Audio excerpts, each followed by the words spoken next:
નમસ્તે મિત્રો, દરેકના જીવનમાં જાત જાતની મુશ્કેલીઓ આવતી જ હોય છે.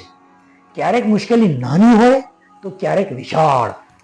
પણ એક વાત હંમેશા યાદ રાખો કે મુશ્કેલીની અવગણના કે અવહેલના કરવાથી મુશ્કેલી દૂર નથી થતી, પરંતુ ભવિષ્યમાં તે વધુ મોટા સ્વરૂપે આવશે.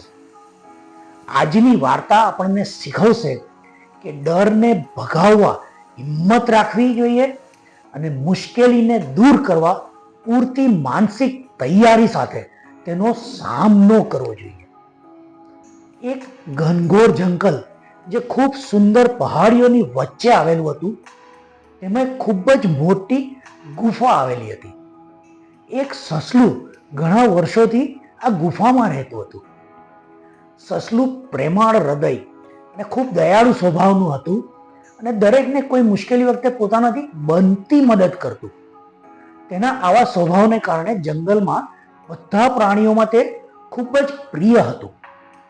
એક દિવસ સવારે આ સસલું ભોજનની શોધમાં જંગલમાં નીકળ્યું. તેને આશા હતી કે તેને સારા અને તાજા ફળ નજીકમાં મળી જશે. તેને દિલમાં એવી ઈચ્છા હતી કે જો આજે ભોજનમાં ગાજર મળી જાય ને તો મજા પડી જાય. સસલાને ગાજર બહુ જ ભાવે. રોજ રોજ લીલા પાંદડા ખાઈને તેનું મન કંટાળી ગયું હતું.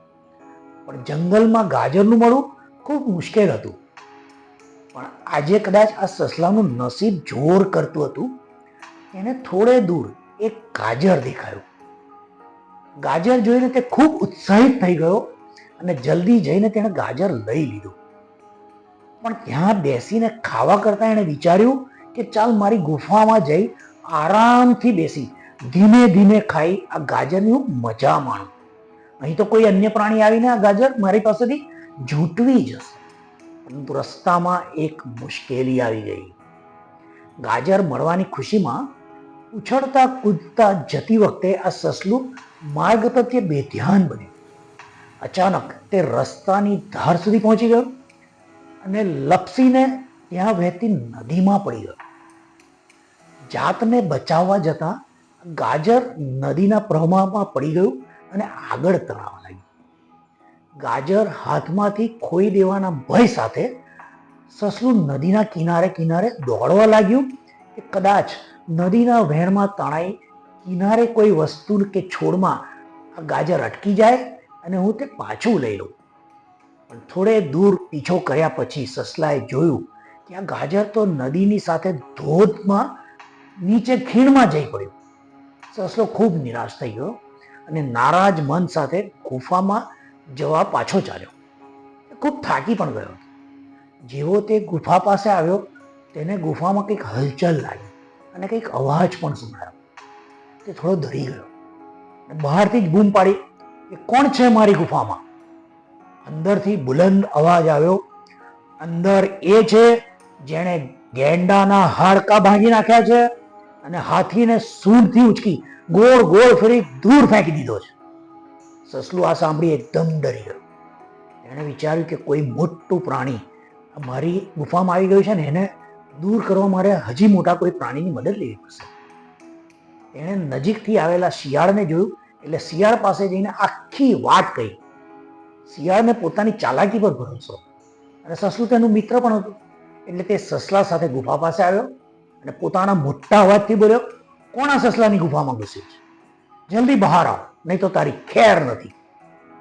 ગુફામાંથી ફરી પેલો બુલંદ અવાજ આવ્યો, અંદર એ છે જેણે ગેંડાના હાડકા ભાગી નાખ્યા છે અને હાથીને સૂંઢથી ઉચકી ગોળ ગોળ ફેરવી દૂર ફેંકી દીધો. આ સાંભળતા જ શિયાળના હૃદયના પાટિયા બેસી ગયા અને પૂંછડી દબાવી તે જંગલમાં ભાગી ગયો. હવે સસલું વાઘ પાસે ગયું અને તેણે વાઘને આખી વાત કરી.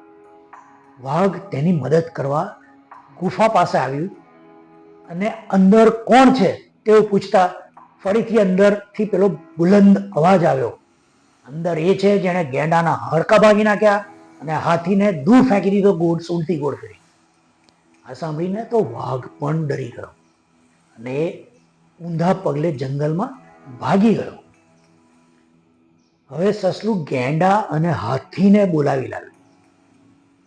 પણ જેવો પેલો બુલંદ અવાજ અને પેલા વાક્ય સંભળાયા એટલે ગેંડા અને હાથીને પણ થયું કે અંદર કોઈ ખૂબ શક્તિશાળી પ્રાણી આવી ગયું છે અને જો તેને છંછેડીશું ને તો આપણને પણ નુકસાન કરશે, જેવું તેણે પેલા ગેંડા અને હાથીને કર્યું. એટલે બંને પણ જંગલમાં પાછા ભાગી ગયા. સસલું માથે હાથ બેસી ગુફા બહાર બેસી ગયું. એટલામાં એક નાનકડો દેડકો તેની પાસે આવ્યો અને બોલ્યો, એક સમયે તે મારી મદદ કરી હતી, તો આજે મને તારે આ મુશ્કેલીમાં તારો મદદ કરવાની ઈચ્છા હતી.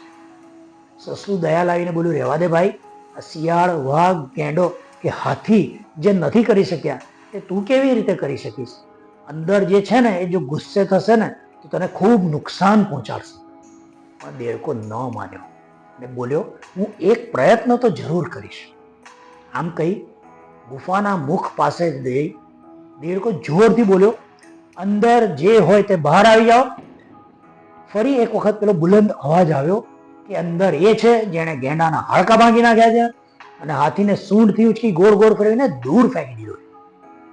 તું પણ પેલા શિયાળ, વાઘ, ગેંડા અને હાથીની જેમ ભાગી જાય.